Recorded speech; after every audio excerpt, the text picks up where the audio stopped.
Jay, we got a question on one of your recent videos, and I thought that you should provide clarity.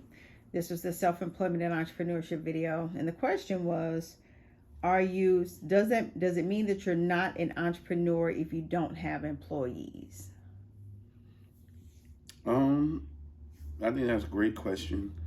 And I think a lot of people get confused by that. So, you're not an entrepreneur. You don't have to have 1099. I mean, not 1099. W-2 employees. But cut and dry, you're not an entrepreneur if your business can't run without you. If you create something that only way it's going to run, only way you're going to make money is if you're the one doing it, then you're self-employed. When you create a business, you're creating something that is going to make money whether you're there or not. In my book, my latest book, Business Corner, I talk about creating a valuation for your business. Your business will not be worth anything if the whole value in it is you. No one will ever purchase it. You can never put it up there and use it as an asset. And so you don't have a business. You just created a job for yourself. And so, again, going back to the employee portion, you don't have to have W-2 employees. You can have contractors that make sure things get done for you, like virtual assistants. If you have a online-based business, of course, virtual assistants work, but then you also can have like content creators, social media managers, things like that. That's on contract, 1099. That's making sure things is working. Some services you might have an accountant that you have on, a retainer, not just for maybe you're doing that type of service and from a business development space, and you have accountants and salespeople and things of that nature, and other consultants that you use to make sure things work. And all you got to do is funnel it. They come into you, and you funnel certain things over to these people, and they get the work done.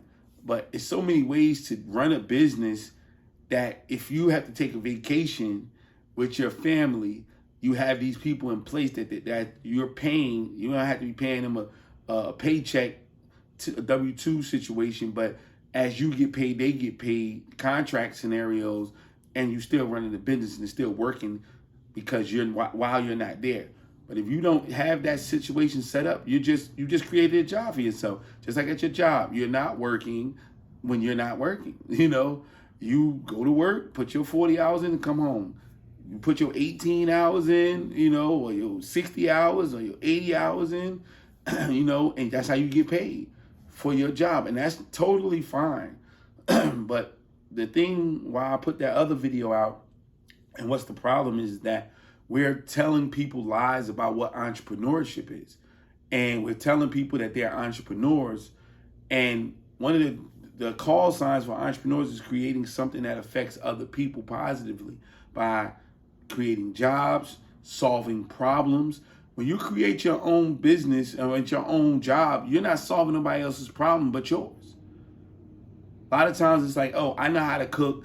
I'm tired of cooking for this restaurant, so I'm gonna cook for myself. Okay, you figured out a way to make you some money. Great, but you didn't solve a problem. Businesses are built off of solving problems. If you're not solving a problem besides you making more money, then you ain't create a business. Because usually we're not able to solve all the world's problems by ourselves. So inherently, your business grows, and you have to get other people. You have to enlist other people to help you to do that. Maybe you can solve 5 or 10 people's problem. Maybe you can do it for 5 or 10 blocks of your city. But then if you're trying to affect the whole city, somebody else is going to have to come in there and help you, whether it's contract, W-2 or not. When you're trying to do the things that has to be done to actually run a successful business, it's going to have to be more than just you. And lastly, we have to talk about valuation, and then also creating a business to sell, not to just have it for the rest of your life, because you're only counting on you. When you have a business that goes without you, that means that business is worth something. It's an asset, not just to you, to someone else, and they can possibly buy into it. And then that's what makes the business great. But if it's just you, if they thinking, man, he ain't gonna be able to perform. What happens if he gets sick? Everybody gets sick. Even the best people in the best shape get sick. He's sick for 2 months, sick for 2 weeks, are we gonna lose revenue? No, I can't bank on him. What system do you have in place that whether you sick, whether you leave, but anything happen, the business still gonna go. That creates a valuation. You cannot put a valuation on the job that you created for yourself. So it means it's worth nothing if you're not there. That makes you self-employed, not an entrepreneur.